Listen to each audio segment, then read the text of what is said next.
em verdade, eu vos digo, olha, se alguém guardar a minha palavra, se alguém guardar os meus mandamentos, como eu falei ontem, olha só o que ele está dizendo, jamais verá a morte. Para não morrermos, é só seguirmos os mandamentos. Bem, mas vocês poderiam dizer assim para mim, parece que isso aqui não está batendo não, tem tanta gente morrendo aí, boa e ruim. Os santos, né? Os santos, eles seguiram os mandamentos. Antes morrer do que ofender o meu Deus. E do primeiro mandamento até o último, eles estavam ali firmes. Então aí vamos relembrar, né? Um São João Paulo II, que já é bem próximo de nós.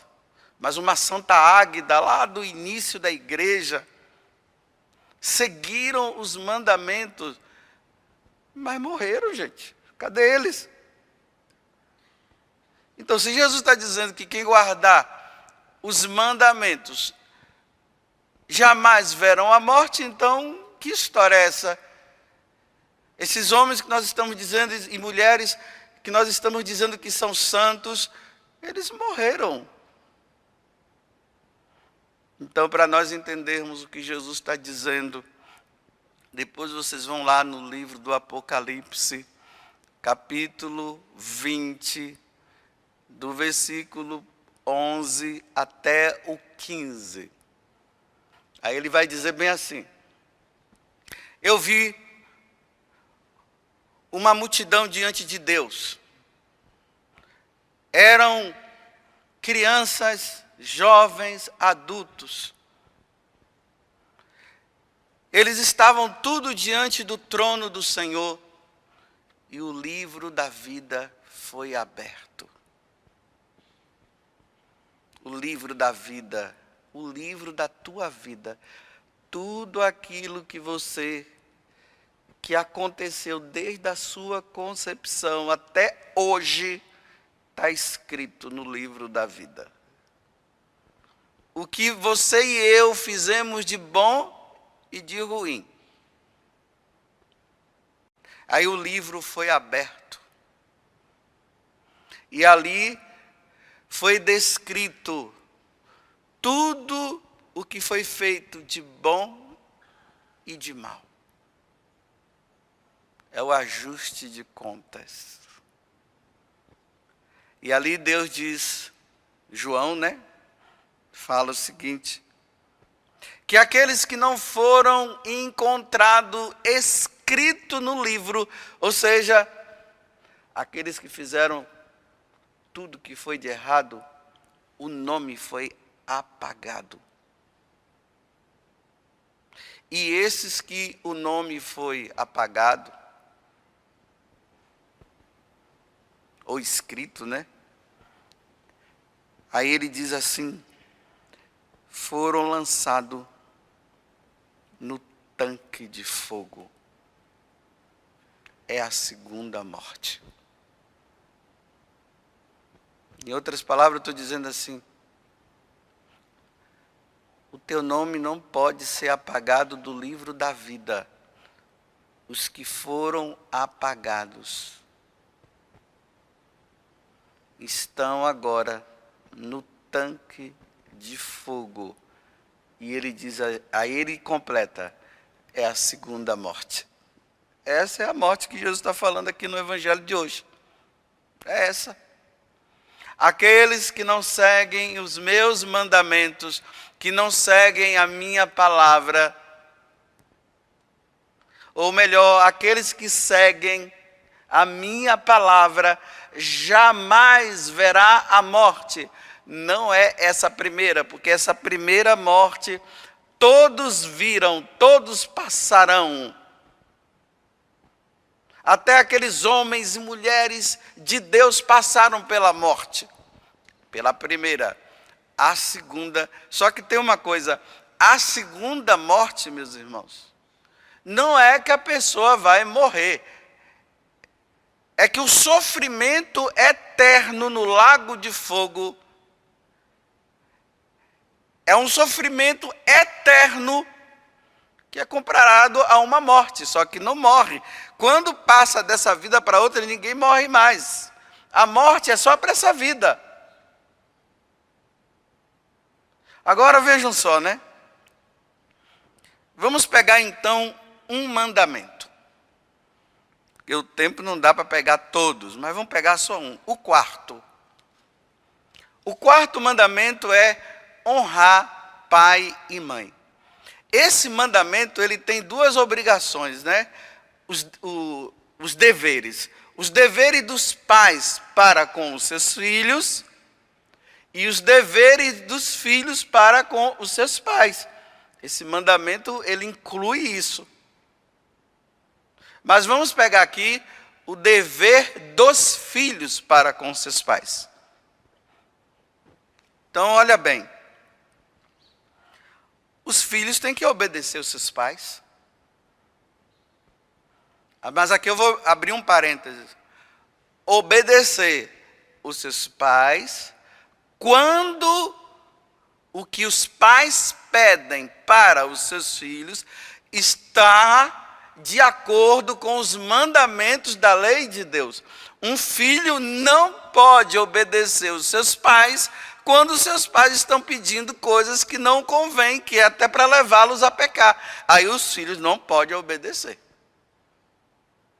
Então, fazendo essa ressalva, fecho parêntese, vamos voltar agora ao que eu estava dizendo.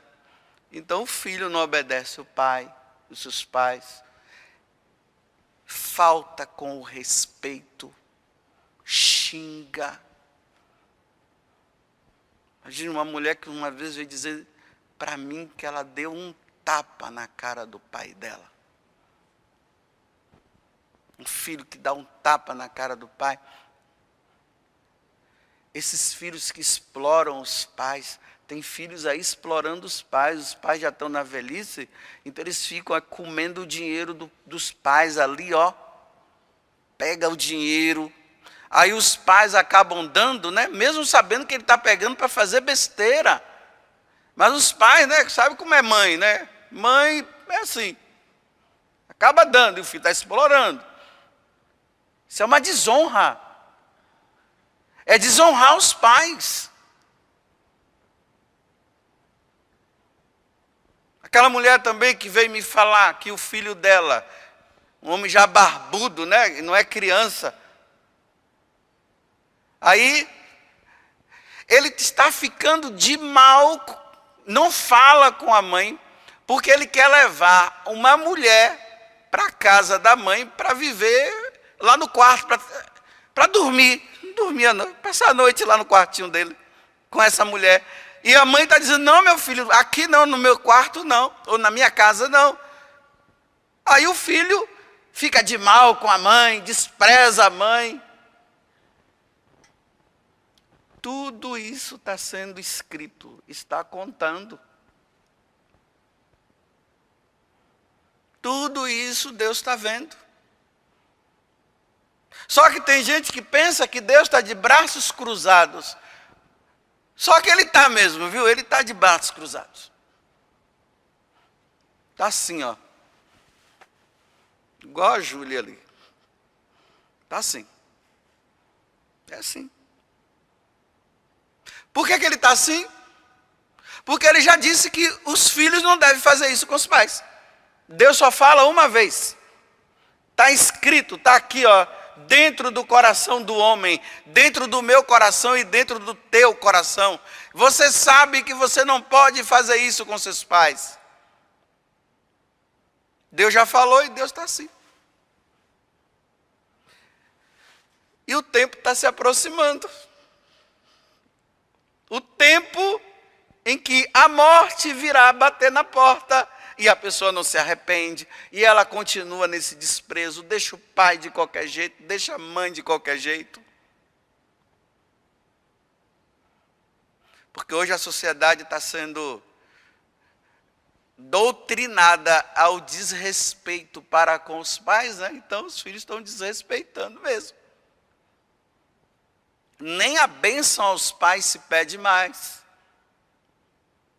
Eu venho de uma família que, até hoje, graças a Deus, eu peço a bênção à minha mãe.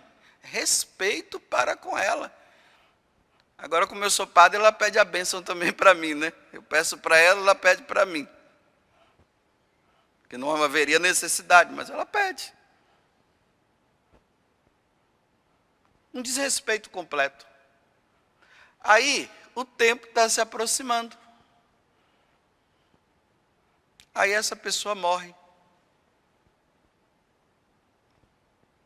Ela vai ser julgada. Apocalipse 20, versículo 11, versículo 15. Do 11 ao 15. E vai ser lançada no fogo eterno. E de lá nunca mais vai sair. Haverá choro e ranger de dentes. Para sempre. E aquele que respeita, que ama, que dá os auxílios necessários para os pais, principalmente na velhice, que cuida. Mãe, como é que a senhora está? A senhora está bem? Pai, como é que o senhor está? Aí também o tempo está passando na vida desse daí. E o tempo está passando e ele está cuidando bem. É atencioso. Os pais estão ali felizes da vida. A preciosidade da minha vida é esse meu filho, como ele cuida de mim. E o tempo está passando. E Deus também está de braço cruzado. Agora igual o Senhor aqui na minha frente. Está ali. Aí o tempo dele chega, morre. Primeira morte. Aí vai diante do trono de Deus. Vinde bendito do meu Pai. Você cuidou do seu pai e da sua mãe. Vinde bendito. Aí vai para a eternidade. Felicidade eterna. Vai para o céu. É isso aqui. É simples. Assim. Agora, pelo amor de Deus, né? Não dá para aquele filho, porque eu estou falando do quarto mandamento, que desonrou o pai, desonrou a mãe, fez um monte de coisa errada com seus pais, desprezou e tudo, aí chega agora na hora que está lá no caixão, está no céu. Pelo amor de Deus, não me faça pecar. Não vem com essa história. Passou a vida desonrando, e agora, padre, mas no último momento ele se arrependeu. É verdade isso? Eu não sei, pode ser que sim, mas pode ser que não. Porque essa história de toda vez, é no último momento, a pessoa se arrependeu, pelo amor de Deus, né? Seria bom. Eu não estou dizendo que seria ruim, não. Mas eu estou dizendo que também não é assim, né? Esses dias eu vi um vídeo no YouTube. Olha só que coisa dramática. Está o repórter lá entrevistando um pai que o filho estava ali a uns 200, uns 20, é porque eu não sei contar assim na cabeça, né, a distância, mas vamos dizer que estava uns 100 metros, estava lá o corpo do filho, lá deitado, e um monte de gente em volta. Aí o repórter falou, e aí, como é que o senhor está? Aí ele disse assim, o filho, né, o homem, ele está morto porque ele quis. O homem, aparentemente o homem estava numa frieza muito grande. Mas não é seu filho? É meu filho. Olha, ele entrou no mundo das drogas. Eu e a mãe dele fizemos de tudo. Meu filho larga essas drogas. Ele vinha para casa, olha a desonra, desonrando o pai, usando droga dentro de casa, o pai e a mãe dizendo, para com isso, meu filho, eu quero te ajudar. E ele ia, aí dizia que parava, voltava de novo, fazia um monte de coisa dentro de casa, e o pai ali, e o repórter, como se dizendo assim, né? Mas o senhor está tão frio, o senhor não tem sentimento? Ele está ali, ele morreu porque ele merece. Eu não queria. Eu vou procurar saber quem foi que matou, porque as providências eu vou tomar para aqueles que mataram o meu filho. Mas ele merece, porque ele não quis. Eu fiz de tudo. Eu compreendo o que aquele homem estava dizendo. Ele estava sofrendo pela morte do filho dele, sim. Só que ele estava dizendo assim, eu fiz de tudo, ele não quis, agora olha aí, ó. Foi isso. Eu não o criei para isso. Eu não o criei para ser traficante. Eu não o criei para viver nesse mundo. Eu fiz de tudo. Quantas vezes eu me lamentei, chorei, junto com a minha esposa, e ele continuou nessa vida. Agora está morto? Merece. Ele quis isso. Não é duro isso? Mas é a pura verdade. É isso aqui que, Deus, que o povo não entende em relação a Deus.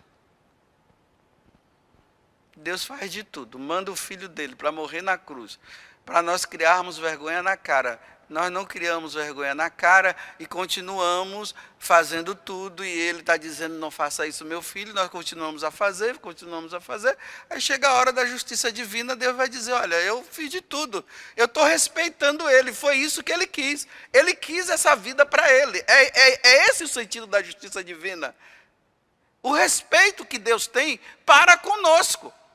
Ele diz o que nós devemos fazer, nós não fazemos e Deus deixa. E na hora que chega o julgamento, Deus vai dizer, eu só estou respeitando, foi isso que ele quis. A justiça divina é isso. E o pessoal não quer entender isso e acha que Deus está brincando, aí vai chegar lá na hora, aí Deus vai chorar, meu filho, mas pelo menos agora, vem meu filhinho, vem. Deus não mima seus filhos. Nós vivemos numa sociedade que fica os pais mimando os seus filhos, agora estou falando dos pais. Mima, e chega na hora os filhos fazem essas coisas também, porque não cuidou bem dos seus filhos. Deixou para depois e agora ficou tarde. Aí querem que Deus vá mimar. Deus não mima. Deus ama. Ele acaricia. Ele mostra o que é o certo e o que é errado. Mas na hora, cada um vai pagar pelos seus atos. Eu termino dizendo agora, você está seguindo os mandamentos mesmo? Ou você está brincando com Deus? Na carta aos Gálatas, São Paulo diz assim, com Deus não se brinca. Olha, com Deus não se brinca. Vou apontar meu dedo agora, ó. Com Deus não se brinca. Você está brincando? Brinque. E depois não diga que a igreja te avisou.